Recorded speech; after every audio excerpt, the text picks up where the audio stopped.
Hello नमस्ते, most welcome सभी का। और इस वाले सेशन में 13 जून की फर्स्ट शिफ्ट में एनटीपीसी यूजी के जो हमारे क्वेश्चंस रहे हैं जीएस के, वो देखते हैं कैसा रहा हमारा पेपर, फिर आप बताना। देखो, पहला क्वेश्चन है कि अकबर के नवरत्नों में से कौन नहीं था? तो ये अमीर खुसरो नहीं थे। ये तो दिल्ली सल्तनत में 7 सुल्तानों का इन्होंने कार्यकाल देखा है। और अगर आप देखोगे, नवरत्न का जो कॉन्सेप्ट था अकबर ने, वो चंद्रगुप्त सेकंड यानी कि विक्रमादित्य से लिया था। ओके, अगर हम और अमीर खुसरो ने तबले का आविष्कार भी किया है। ऑक्सीजन की खोज ये किसने करी है? ये प्रिस्ले ने करी है। भारत के संविधान को अर्धसंघीय ये किसने कहा था? केसी वेयर।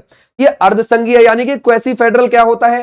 देखो, जैसे मान के चलो, जो संघीय व्यवस्था होती है जहां पर, वहां केंद्र और राज्य दोनों के पास बराबर पावर होती है।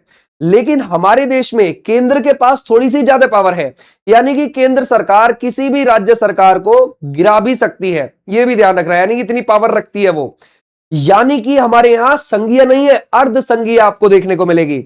ये हमारे यहां सिस्टम देखने को मिल जाएगा, अर्धसंघीय। तो ये केसी वेयर ने बोला था। भारतीय संविधान की राज्य सूची में आपको 61 विषय देखने को मिलते हैं। देखो, जब आप 7वीं अनुसूची देखते हो तो उसमें आपको एक संघ सूची देखने को मिलेगी, एक आपको राज्य देखने को मिलेगी, एक आपको संवर्ती देखने को मिलेगी।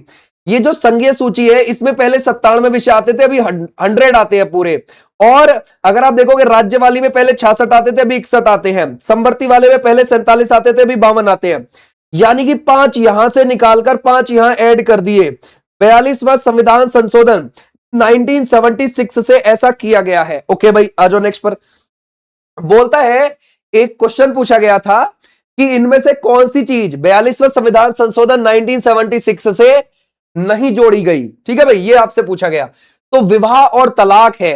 विवाह और तलाक को राज्य सूची से संवर्ती सूची में नहीं जोड़ा गया था। ओके, ऐसे आप ध्यान रखोगे। पॉकेट वीटो क्या है, ये आपसे पूछा गया था।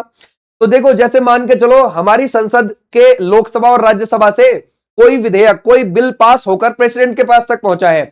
जब प्रेसिडेंट उसको मंजूरी देगा तभी तो वो एक्ट बनेगा, कानून बनेगा। अगर प्रेसिडेंट पॉकेट वीटो का यूज करके उसको अपने पास सेफ रख ले, ना तो उस पर मंजूरी दे और ना ही उसको जो है रिजेक्ट करे, यानी अपने पास रख ले, तो ये पॉकेट वीटो का यूज करना बोला जाता है। ठीक है भाई, इसको पॉकेट वीटो बोलते हैं। मुंडा विद्रोह को उलूगलान के नाम से जाना जाता है। इसमें पूछा गया कि मुंडा विद्रोह, या फिर उसमें पूछा गया कि भाई उलूगलान किसको बोलते हैं, यानी कि महान हलचल किसको बोलते हैं? मुंडा विद्रोह को बोलते हैं महान हलचल, जो आपका हुआ है कब से? 1895 से लेकर 1900 के बीच में हुआ है। ओके भाई, तो ऐसे आप ध्यान रखोगे। बिरसा मुंडा इसके रियल हीरो थे। बिरसा मुंडा, उनका नाम बिरसा क्यों था? क्योंकि बृहस्पतिवार के दिन पैदा हुए थे और 15 नवंबर 1875 को उनका जन्म हुआ। और 9 जून 1900 को जेल में उनकी मृत्यु हो जाती है। ओके भाई, तो ऐसे भी आप ध्यान रख सकते हो। मुंडा विद्रोह, चुआर विद्रोह, ये कब शुरू हुआ है और इसके नायक कौन हो जाते हैं? दुर्जन सिंह इसके नायक हो जाते हैं, जमींदार थे एक। और 1771 में चुआर विद्रोह बंगाल वाले क्षेत्र में हुआ था। देखो, इसमें से जो ज्यादातर ये विद्रोह वाले क्वेश्चन हैं, ये पिछले साल भी पूछे गए थे, तो आज इस वाले में भी इसने कॉपी किए हैं। ठीक है भाई, तो ये भी आप ध्यान रख सकते हो। दक्षिण भारत का धान का कटोरा, ये कहा जाता है कावेरी नदी को। देखो, धान का कटोरा बहुत सारी चीजों को बोला जाता है, बहुत सारे मैदान को बोला जाता है, नदियों को बोला जाता है, नदियों के आसपास इलाकों को बोला जाता है। जैसे आप म्यांमार में चले जाओ तो म्यांमार में इरावदी और साल्विन नदी के जो बीच का इलाका है उसको धान का कटोरा बोलते हैं। ऐसी भारत में जब आप छत्तीसगढ़ वाले इलाके में जाओगे तो वहां महानदी के जो आसपास का बेसिन है उसको धान का कटोरा बोल देते हैं। ऐसे ही जब आप आंध्र प्रदेश में गोदावरी और कृष्णा नदी के डेल्टा के इलाके को देखोगे, उसको धान का कटोरा बोल देते हैं। तो ऐसे ही इसको कावेरी नदी के बेसिन को भी धान का कटोरा बोला जाता है। 2 राज्यों में बहती है, तमिलनाडु और ये तमिलनाडु और कर्नाटक में बहरी होती है। तो इन इलाकों के आसपास भी चावल की खेती दबा के होती है वहां पे। ठीक है, तो ये भी आप ध्यान रखना।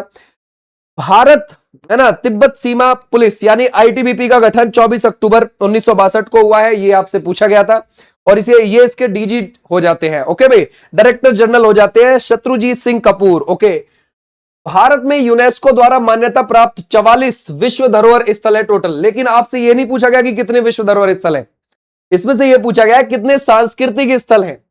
तो इनमें से सांस्कृतिक जो हमारे कल्चर को दिखाते हैं वो 36 स्थल हैं, और 7 ऐसे हैं जो हमारी नेचुरल स्थल हैं। प्राकृतिक स्थल है, और एक मिक्स्ड है, मिश्रित में आपका कौन सा मिल जाएगा, कंचनजंगा वाला देखने को मिल जाएगा क्षेत्र। ठीक है भाई, तो ऐसे आप ध्यान रखोगे, जो हमारा कंचनजंगा वाला पर्वत वाला इलाका है उसके आसपास का क्षेत्र है, वो हमारे कल्चर को भी दिखा रहा होता है और हमारे ध्यान रखोगे नेचुरल एरिया को भी दिखा रहा होता है। तो हमारे यहाँ टोटल जो साइट है वो 44 है, लेकिन आपसे ये वाली पूछी गई है। ठीक है भाई, कंचनजंगा राष्ट्रीय उद्यान आपको सिक्किम में देखने को मिल जाएगा, चोलामू झील भी आपको वही मिलेगी, चोलामू ग्लेशियर भी वही मिल जाएगा आपको।